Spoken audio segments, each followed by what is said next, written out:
ام المومنین حضرت میمونہ رضی اللہ تعالی عنہا نے فرمایا کہ رسول اللہ صلی اللہ علیہ وآلہ وسلم نے غسل جنابت کے لیے پانی رکھا، پھر آپ صلی اللہ علیہ وآلہ وسلم نے پہلے 2 یا 3 مرتبہ اپنے دائیں ہاتھ سے بائیں ہاتھ پر پانی ڈالا، پھر شرمگاہ دھوئی، پھر ہاتھ کو زمین پر یا دیوار پر 2 یا 3 مرتبہ رگڑا، پھر کلی کی اور ناک میں پانی ڈالا اور اپنے چہرے اور بازوؤں کو دھویا، پھر سر پر پانی بہایا اور سارے بدن کا غسل کیا، پھر اپنی جگہ سے سرک کر پاؤں دھوئے۔ حضرت میمونہ رضی اللہ تعالی عنہا نے فرمایا کہ میں ایک کپڑا لائی تو آپ صلی اللہ علیہ وآلہ وسلم نے اسے نہیں لیا اور ہاتھوں ہی سے پانی جھاڑنے لگے۔ صحیح بخاری حدیث نمبر 274۔ حضرت ابو ہریرہ رضی اللہ تعالی عنہ سے روایت ہے کہ نماز کی تکبیر ہوئی اور صفیں برابر ہو گئیں۔ لوگ کھڑے تھے کہ رسول کریم صلی اللہ علیہ وآلہ وسلم اپنے حجرے سے ہماری طرف تشریف لائے۔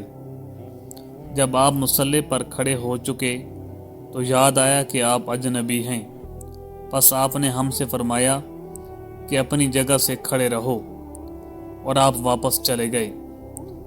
پھر آپ نے غسل کیا اور واپس ہماری طرف تشریف لائے تو سر سے پانی کے قطرے ٹپک رہے تھے۔ آپ نے نماز کے لیے تکبیر کہی اور ہم نے آپ کے ساتھ نماز ادا کی۔ صحیح بخاری حدیث نمبر 275۔ حضرت میمونہ رضی اللہ تعالی عنہا نے فرمایا کہ میں نے نبی صلی اللہ علیہ وآلہ وسلم کے لیے غسل کا پانی رکھا اور ایک کپڑے سے پردہ کیا۔ پہلے آپ نے اپنے دونوں ہاتھوں پر پانی ڈالا اور انہیں دھویا، پھر اپنے دانے ہاتھ سے بائیں ہاتھ میں پانی لیا اور شرمگاہ دھوئی، پھر ہاتھ کو زمین پر مارا اور دھویا، پھر کلی کی اور ناک میں پانی ڈالا اور چہرے اور بازو دھوئے، پھر سر پر پانی بہایا اور سارے بدن کا غسل کیا۔ اس کے بعد آپ مقام غسل سے ایک طرف ہو گئے، پھر دونوں پاؤں دھوئے۔ اس کے بعد میں نے آپ کو ایک کپڑا دینا چاہا تو آپ نے اسے نہیں لیا اور آپ ہاتھوں سے پانی جھاڑنے لگے۔ صحیح بخاری حدیث نمبر 276۔ حضرت عائشہ رضی اللہ تعالی عنہا نے فرمایا کہ ہم ازواج مطہرات میں سے کسی کو اگر جنابت لاحق ہوتی تو وہ ہاتھوں میں پانی لے کر سر پر 3 مرتبہ ڈالتی، پھر ہاتھ میں پانی لے کر سر کے دانے حصے کا غسل کرتی اور دوسرے ہاتھ سے بائیں حصے کا غسل کرتی۔ صحیح بخاری حدیث نمبر 277۔ نبی کریم صلی اللہ علیہ وآلہ وسلم نے فرمایا بنی اسرائیل ننگے ہو کر اس طرح نہاتے تھے کہ ایک شخص دوسرے کو دیکھتا، لیکن حضرت موسیٰ علیہ السلام تنہا پردہ سے غسل فرماتے۔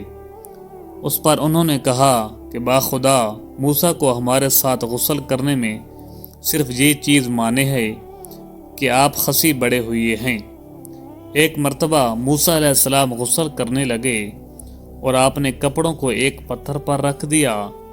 اتنے میں پتھر کپڑوں کو لے کر بھاگا اور موسیٰ علیہ السلام بھی اس کے پیچھے بڑی تیزی سے دوڑے۔ آپ کہتے جاتے تھے، اے پتھر میرا کپڑا دے، اے پتھر میرا کپڑا دے۔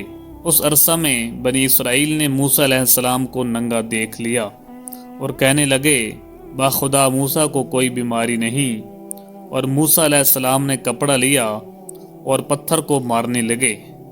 ابو ہریرہ رضی اللہ تعالی عنہ نے کہا کہ باخدا اس پتھر پر 6 یا 7 مار کے نشان باقی ہیں۔ صحیح بخاری حدیث نمبر 278۔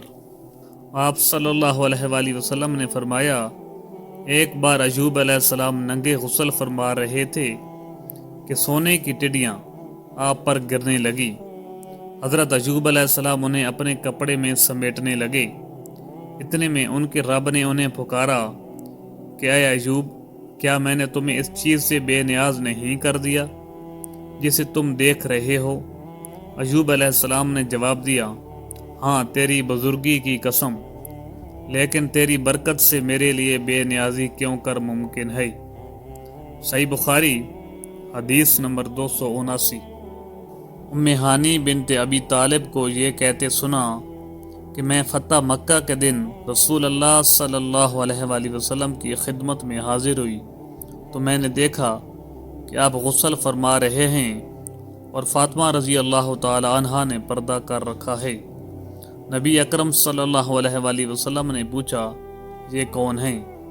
میں نے عرض کی کہ میں ام ہانی ہوں۔ صحیح بخاری حدیث نمبر 280۔ حضرت میمونہ رضی اللہ تعالی عنہا نے فرمایا کہ جب نبی کریم صلی اللہ علیہ وآلہ وسلم غسل جنابت فرما رہے تھے میں نے آپ کا پردہ کیا تھا تو آپ نے پہلے اپنے ہاتھ دھوئے، پھر دانے ہاتھ سے بائیں پر پانی بہایا اور شرمگاہ دھوئی اور جو کچھ اس میں لگ گیا تھا اسے دھویا، پھر ہاتھ کو زمین یا دیوار پر رگڑ کر دھویا، پھر نماز کی طرح وضو کیا پاؤں کے علاوہ، پھر پانی اپنے سارے بدن پر بہایا اور اس جگہ سے ہٹ کر دونوں قدموں کو دھویا۔ صحیح بخاری حدیث نمبر 281۔ ام المومنین ام سلمہ رضی اللہ تعالی عنہا نے فرمایا کہ ام سلیم ابو طلحہ رضی اللہ تعالی عنہ کی عورت رسول کریم صلی اللہ علیہ وآلہ وسلم کی خدمت میں حاضر ہوئی اور کہا کہ اللہ تعالی حق سے حیا نہیں کرتا، کیا عورت پر بھی جب اسے اطلام ہو غسل واجب ہو جاتا ہے؟ تو رسول اللہ صلی اللہ علیہ وآلہ وسلم نے فرمایا ہاں، اگر اپنی منی کا پانی دیکھے تو اسے بھی غسل کرنا ہوگا۔ صحیح بخاری حدیث نمبر 282۔ مدینے کے کسی راستے پر نبی کریم صلی اللہ علیہ وآلہ وسلم سے ان کی ملاقات ہوئی۔ اس وقت ابو ہریرہ جنابت کی حالت میں تھے۔